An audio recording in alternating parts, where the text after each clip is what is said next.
Hello and welcome back to the Fantasy Playmakers. In today's video, I'm going to be continuing my 2022 positional rankings. So I've already gone through the running backs and wide receivers. So this week, I'll be talking about the quarterbacks and the tight ends. And in today's video, it is going to be the top 12 quarterbacks going into the 2022 season.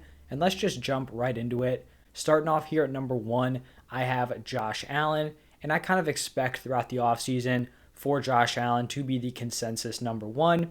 I think you could see a few people have Patrick Mahomes up there, but I think the overwhelming majority will be ranking Josh Allen as their number 1 quarterback. He finished as the QB2 in points per game in 2020, and then followed that up by finishing as the quarterback 1 in points per game this past year. And really the big difference we saw this year was an elite rushing upside. I've talked about this a ton, but fantasy football quarterback production, a lot of that is going to come from the run game, and it's something where some guys just can't touch it. You may have a top-tier NFL quarterback, but they're just not going to have the ceiling of a guy like Lamar Jackson or a Kyler Murray or now a Josh Allen, because in 2021, we saw him go out, rush for 763 yards and 6 touchdowns.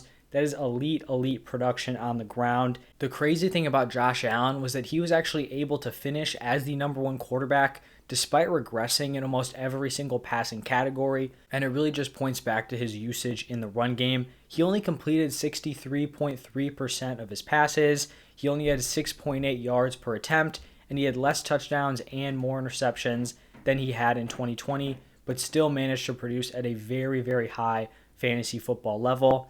Now at number 2, I have Patrick Mahomes, and I think you could consider a few different players here. I did end up going with Mahomes here. He just consistently finishes as an elite level fantasy quarterback. In his 4 years as a starter, he's averaging 23.3 points per game. So just very consistent. I don't think I'm going to be investing in one of these top quarterbacks this year. I'll kind of get into that later on.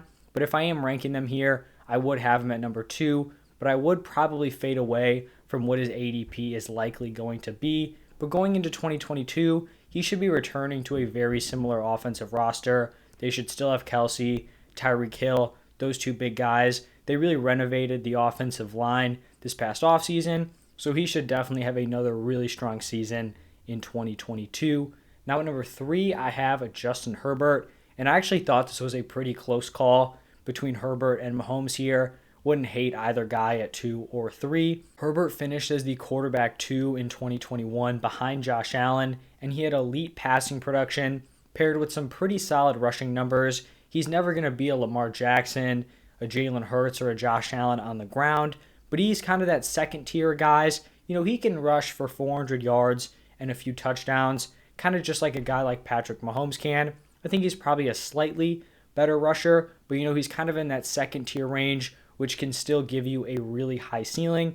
Basically what Josh Allen did last year, I think he rushed for like 400 something and then took that big jump in 2021. Another thing I think that's important to point out is that the Chargers head coach Brandon Staley is very aggressive.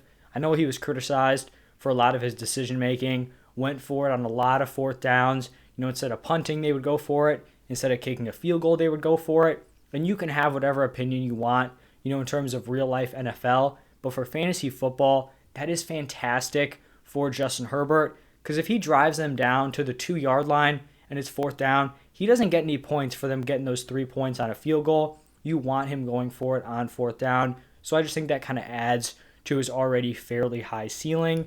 This could be an interesting offseason for the Chargers and Justin Herbert, because Mike Williams is a free agent. Do they bring him back? Do they bring in a different weapon? Maybe they spend some draft capital. So just kind of something to wait and see. But I don't think, the loss of Mike Williams will be some sort of insurmountable thing where Herbert, would fall out of this top 3 range. Now at number 4, I have Kyler Murray. And in the last 2 seasons, Kyler Murray has started off very hot and then kind of cooled off down the stretch. Both can be connected to injuries. I believe 2 years ago he had a shoulder injury, and then his production really fell off. This past year it was an ankle injury that cost him a few games, but definitely not an ideal trend. Kind of similar to a guy like Russell Wilson, who starts off super hot like the first 6 weeks, first half of the season, and then has just really fallen off down the stretch. But Murray looked really promising as a passer this season, but he actually did regress in that rushing production. So definitely good news for him in terms of an NFL player. But for fantasy, I really thought going into 2021, he could have a Lamar Jackson level ceiling and be like a Lamar level runner. We just didn't really see it. The Cardinals are another team who could have a very interesting offseason. How are they going to address that wide receiver position? Because both Christian Kirk and AJ Green are free agents. You've got DeAndre Hopkins as your wide receiver one, but he definitely didn't look like the top 10 wide receiver, we've seen in years past. He's kind of approaching that age where he may start to kind of decline just a little bit. Still will be a really, really good wide receiver, but you probably need to bring in a solid wide receiver too, or kind of re-sign these guys, because I don't think you want to roll into 2022 with Rondale Moore as your number 2 option. Then at number 5, it is going to be Lamar Jackson. And Lamar was given the opportunity to throw much more in 2021 on a per-game basis, and he had some mixed results. There were definitely some games where he brought them back from behind and showed flashes, but his 16 to 13 touchdown to interception ratio is definitely not ideal. He still showed that he has that elite level rushing upside, which is something I'm definitely trying to chase at the quarterback position. But this season as a whole was just fairly rough for the entire Ravens team, especially the offense. They lost their top 2 running backs. J.K. Dobbins was supposed to be, their young stud workhorse. Maybe not a workhorse, but, 15 touch range. Then you had Gus Edwards as a really solid backup. They both are done, before the season even starts. So you're rolling with Devonta Freeman and Latavius Murray, who were guys that weren't even on the roster, heading into week 1, which put a lot more pressure on Lamar Jackson. They weren't able to be as run-focused as I think they would have liked. Also, the defense lost multiple key pieces before the season and throughout, which once again is going to put more pressure on the offense. You're not going to be able to work at your own pace if you're having to come back in a ton of games. And then Lamar Jackson, individually missed the last 5 games of a season with the ankle injury. So I'm personally willing to buy back in on Lamar, and I think he may be cheaper than the guys that I ranked ahead of him. So I'm not going to be reaching for a guy like Josh Allen or Patrick Mahomes, within the first 4 rounds. But if I was going to take one of these elite quarterbacks, Lamar Jackson is someone I could definitely have my eye on if he kind of falls, a few rounds lower in ADP from a guy like Mahomes or Herbert.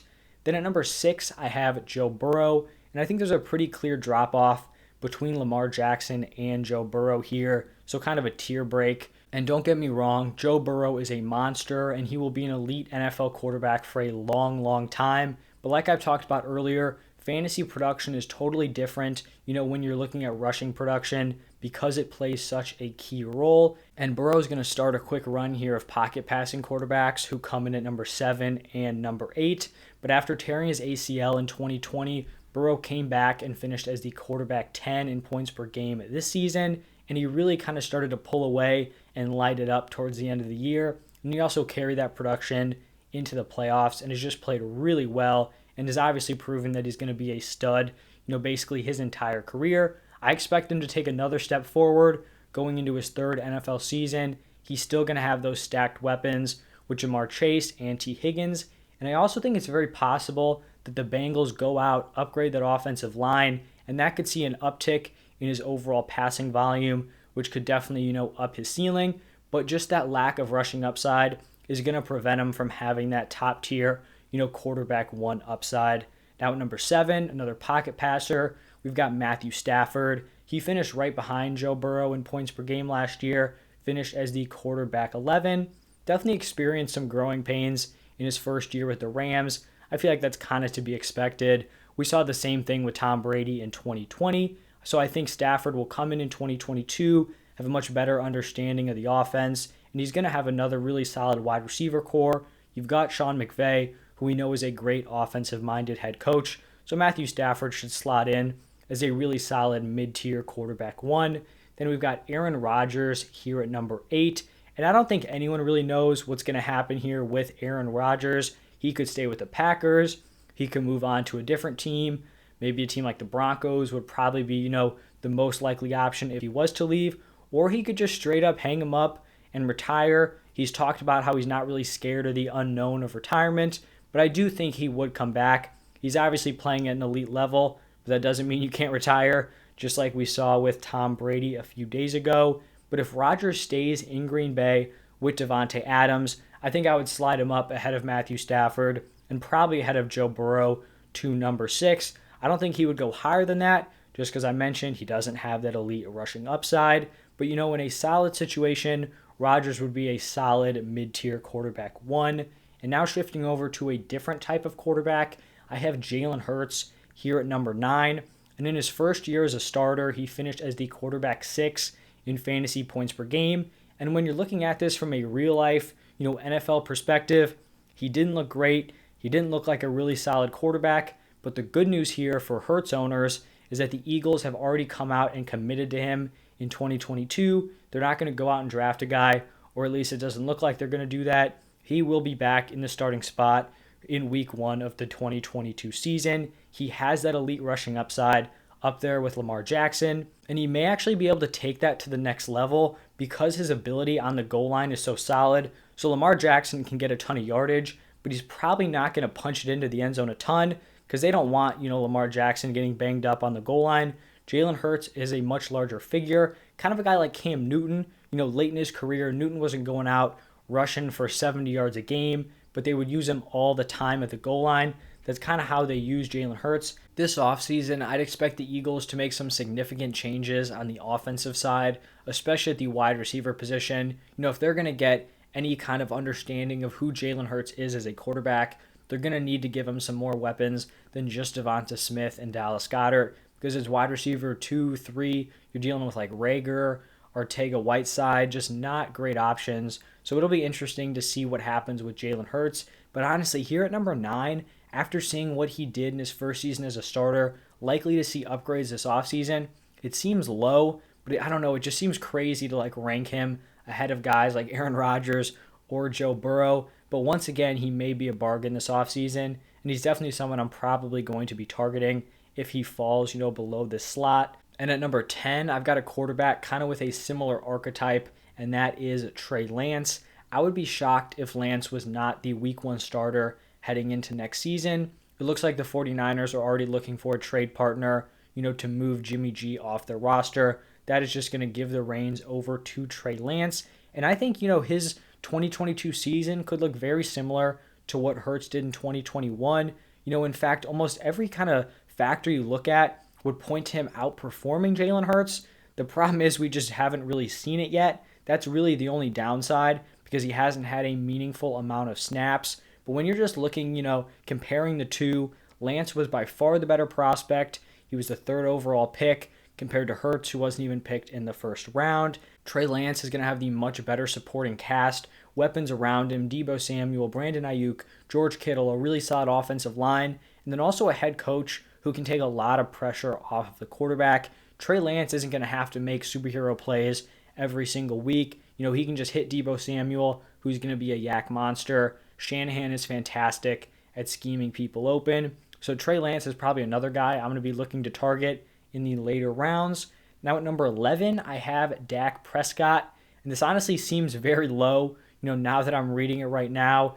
But if we're being honest here, every player from number 6 to number 11 is fairly close together. Dak was the quarterback 8 in points per game in 2021, finishing, in the same range as guys like Aaron Rodgers, Hurts, Lamar, Burrow, and Stafford. For Dak, he was very solid, but he didn't really show the elite ceiling or potential that I kind of thought he had heading into the season.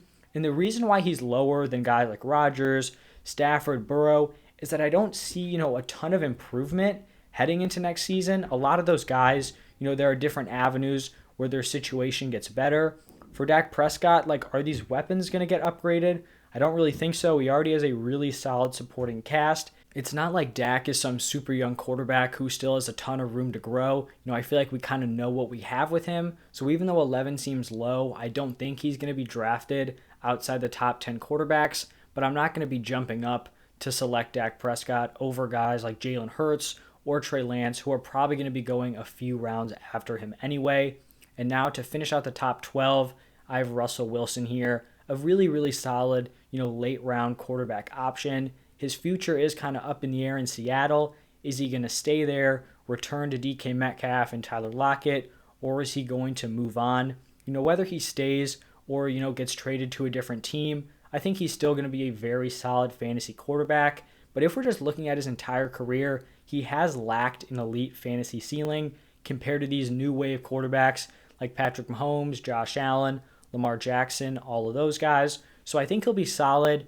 And, maybe his ADP gets pushed up and he's not going to be going as a late round quarterback, but that still remains to be seen. And then I do just want to give an honorable mention to Deshaun Watson. We just don't know what's going on with his legal situation, if he'll be traded, when he'll be cleared, will he get suspended? There's just so much up in the air. And if he lands in a solid situation, he would probably shoot up to like a mid-tier quarterback 1, but I'm just not going to be ranking him on any of these lists until he is cleared because there's just way too much up in the air to really, make a firm ranking.